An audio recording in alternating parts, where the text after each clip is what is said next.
আসসালামু আলাইকুম রহমতুল্লাহি ওবরাকাতুহু। সম্মানিত প্রিয় মুসলিম ভাই ও বোনেরা, আর ইসলামিক টিভির পক্ষ থেকে সকলকে জানাই আন্তরিক মোবারকবাদ। আশা করি সকলে ভালো আছেন। আমি আলহামদুলিল্লাহ আল্লাহর রহমতে ভালো আছি। আজকে আপনাদের মাঝে আলোচনা করব কুরবানির নিয়ত করার পর পশু বিক্রয় করার বিধান সম্পর্কে আপনাদের মাঝে আলোচনা করব। কুরবানির শব্দটি হলো কুরবুন মূল ধাতু থেকে নির্গত। অর্থ হলো নৈকট্য লাভ করা, প্রিয় বস্তুকে আল্লাহর সন্তুষ্টির জন্য উৎসর্গ করা। শরীয়তের পরিভাষায় নির্দিষ্ট জন্তুকে একমাত্র আল্লাহ পাকের নৈকট্য এবং সন্তুষ্টি পাওয়ার উদ্দেশ্যে নির্দিষ্ট সময়ে নির্ধারিত নিয়মে মহান আল্লাহ পাকের নামে জবাই করাই হলো কুরবানি। কুরবানি ইসলামের একটি গুরুত্বপূর্ণ ইবাদত। কুরআনে আল্লাহ তাআলা নামাজের সাথে যুক্ত করে কুরবানি করার নির্দেশ দিয়েছেন। আল্লাহ তাআলা বলেন, ইন্না আ'তাইনাকাল কাউসার ফাসল্লি লিরাব্বিকা ওয়ানহার ইন্না শানিয়াকা হুয়াল আবতার। নিশ্চয় আমি তোমাকে কাউসার দান করেছি, সুতরাং তোমার রবের উদ্দেশ্যে সালাত আদায় করো এবং কুরবানি করো। নিশ্চয় তোমার প্রতি শত্রুতা পোষণকারী নির্বংশ। সূরা কাউসার। অন্য আয়াতে যার অর্থ হলো এই, আর কুরবানির উটকে আমি তোমাদের জন্য আল্লাহর অন্যতম নিদর্শন বানিয়েছি, তোমাদের জন্য তাতে রয়েছে কল্যাণ।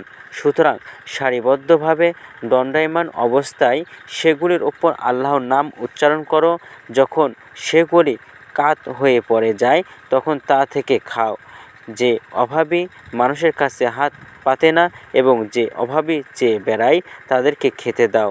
এভাবেই আমি এগুলিকে তোমাদের অনুগত করে দিয়েছি, যাতে তোমরা কৃতজ্ঞতা প্রকাশ করো। আল্লাহর কাছে পৌঁছে না এইগুলোর গোশত এবং না রক্ত, বরং তার কাছে পৌঁছে তোমাদের তাকওয়া। এভাবেই তিনি যে সবকে তোমাদের অধীন করে দিয়েছেন, যাতে তোমরা আল্লাহর তাকবীর পাঠ করতে পারো, এজন্য যে তিনি তোমাদেরকে হেদায়েত দান করেছেন। সুতরাং তুমি সৎকর্মশীলদের সুসংবাদ দাও। সূরা হজ। তো যারা জিলহজ মাসের 10, 11 এবং 12 তারিখে নিজেদের নিত্য প্রয়োজনীয় খরচ ছাড়া অতিরিক্ত 7.5 তোলা সোনা এবং এর সমমূল্যর মালিক হয়, হানফি মাযহাব অনুযায়ী তাদের উপর কুরবানি করা হলো ওয়াজিব। অন্যান্য মাযহাবে কুরবানি ওয়াজিব নয়, বরং সুন্নতে মুআক্কাদা। যদি কারো মালিকানায় পালিত পশু থাকে আর সে এই পশুটিকে কুরবানি করার নিয়ত করে, অথবা কেউ কোনো পশু কুরবানির নিয়ত ছাড়া ক্রয় করার পর কুরবানির নিয়ত করে, তাহলে সে ধনী হোক বা দরিদ্র হোক, অর্থাৎ কুরবানি করার সামর্থ্যর অধিকারী হোক বা না হোক, এই পশুটি কুরবানি করা তার জন্য জরুরি নয়।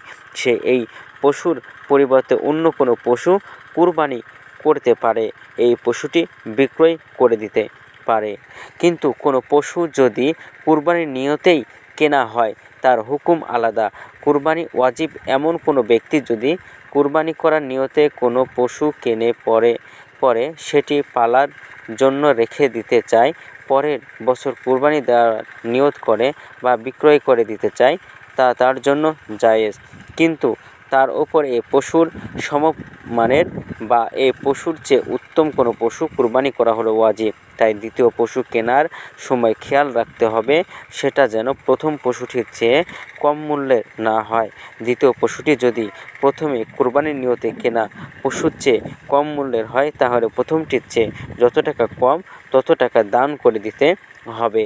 আর কুরবানি ওয়াজিব ছিল না এমন ব্যক্তি কুরবানি করার নিয়তে কোনো পশু ক্রয় করলে তার জন্য এই পশুটি কুরবানি করা ওয়াজিব হয়ে যায়। তাই তার জন্য তা পালার জন্য রেখে দেওয়া বা বিক্রি করে দেওয়া জায়েজ নয়।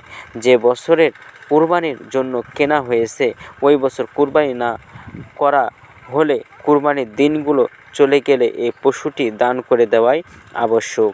তো ভিডিওটি যদি ভালো লাগে তাহলে অবশ্যই চ্যানেলটি সাবস্ক্রাইব করে পাশে থাকবেন। ধন্যবাদ সকলকে। আসসালামু আলাইকুম ওয়া রাহমাতুল্লাহি ওয়া বারাকাতুহু।